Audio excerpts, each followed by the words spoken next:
Hey there, gamers. Welcome back to Cryptic Gaming. I hope you've been having a wonderful week. So with Death Tides on the horizon, I want to take a moment to make some build videos for you guys. So this is going to be the Sharpshooter Garuda class. For those of you who like sniper builds, you're going to love this thing. So first things first, you're going to get some pretty nice perks with this ship. You get that 6-shot cannon on the front bow. So you want to make sure you have something doing some serious damage. Let's check out this build. So I have the Lagrange or Delange Cartois. Again, sorry if I'm pronouncing that wrong, don't really care, but that is what it is called. It is a great cannon. We went ahead, we've ascended it up 3 times. So, Impending Doom perk that's going to hits have 15% chance of inflicting a delayed explosive that deals 7,500 damage in a 65-meter radius. After 4 seconds, the chance increases to 100% when hitting a weak point. Now, keep in mind that is on the front of the Garuda, so you're getting that 6-shot bonus, guys. Very awesome to have. Now, it did come with a siege perk, explosive and piercing. I would like to change some of these things, but unfortunately, some of them you cannot change once you've rolled it out. You've rolled it out. So we've got that rapid reload time, 8.2%. That's pretty sweet to have on there. Siege, unfortunately, I could not unroll that one. That is one that just kept popping up. So we've got a siege effect on there, and then our amplified explosive, increasing the existing explosive damage by 32.1%. Yes, that's going to stack on top of explosive 2 and the impending doom perk, so that's going to be pretty nice to have that on there.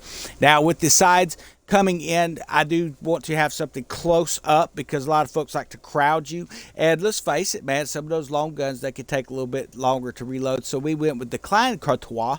That is the demi cannon version, and this here has the impending bang. Hits have 3% chance of inflicting a delayed explosive that deals 7,500 damage in a 65-meter radius after 4 seconds. It may only inflict 1 delayed attack per target. Combustion 3 adds 30% as explosive damage. We've added another 9% of combustion.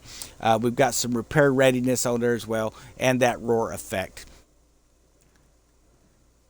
Coming in on our auxiliary port, the Warhammer. So this is going to be a great piece to have on here. Rocket artillery, explosive 2, burning, shock, amplified electric, and amplified electric. Yet again, adding just devastating electricity to there. Now keep in mind, most people are watching for fire and explosive damage, so likes to sneak a little bit of electricity in there on them. I do recommend doing that. Then on the rear, I went ahead with a long gun 5. This is a personal build I'm working on.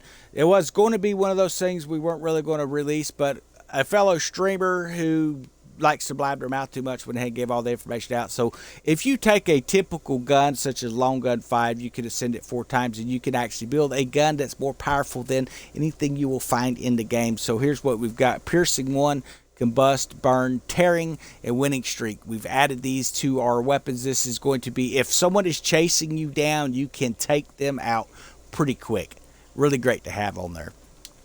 Now, when it comes to your armor, we are running the Nocturne Heart. This is the one, like I was telling you, with our sandbuck. It's up to you how you want to run it. I am running Nocturne Heart on a lot of my ships for the PvP. We get that Euphoria effect on here, increasing weapon damage by 15%, while whole health is above 75%. You got to keep that whole health up. That's the trick to this armor, guys. Then, of course, on our furniture, we are running that Mark of the Wolf, triggering the ablaze on target. Also increases shell shock charge rate by 100% for 10 seconds, increasing the fire rate of explosive weapons by 20%, increasing damage of structure by 5%. So we've increased the fire rate of the explosive weapons, is basically what this is going to do here, by 20%. Plus, if we get some of those ablaze effects to trigger off with our cannons, it works out pretty nice.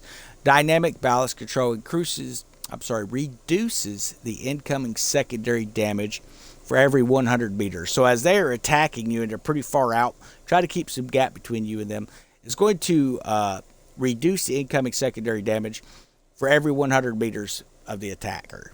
It caps out at 40%, so at 600 meters and beyond, reduces the incoming piercing charge from enemy ships by 8%. And it increases your armor rating of equipped armor by 3%. So that's a nice thing to have on there with Nocturne Heart. Of course, dynamic ballast control. You cannot build a successful PvP ship without having that on there. Reduces the incoming secondary damage for every 100 meters to an attacker. Caps out at 40%. 600 meters and beyond, reduces the incoming piercing charge from enemies by 8%. And again, we're going to increase that that armor rating. Breachlock furnace, increased secondary damage dealt by up to 30%. The closer the target is, reduced by 3% per 50 meters to target. So you want to make sure you're out pretty good. You're going to get some really nice charge rates. It's going to charge rate of the shell shocked effect on an enemy ship by 7%. So if you're hitting those weak spots, guys, you're going to be triggering out that shell shocked. And if the further out you are, the better off you're going to be with that. That's why we've got that on that front weapon. And of course, if they come in too close, we have those Klein demi cannons on the side to get that extra effect as well.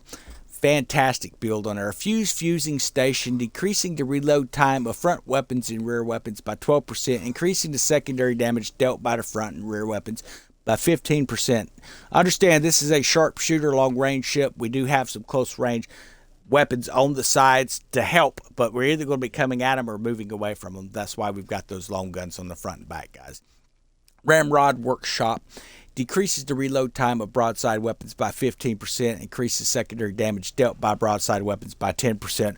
If they come in close, they're not going to hang around long when you're running this perk because you're going to be doing some massive damage. It does not take long to sink a ship in PvP using these builds, guys. Then, of course, long gun works. There may be some things that other people may prefer. I do like to have the increased secondary damage of the long guns because I have some really nice secondary damage on this ship. So that is my Garuda build, guys. Now, I know they've been nerfing this ship a lot. It's still a great ship to use, especially in PvP. So don't snub your nose to it. Give her a try. Hope you've enjoyed the build video.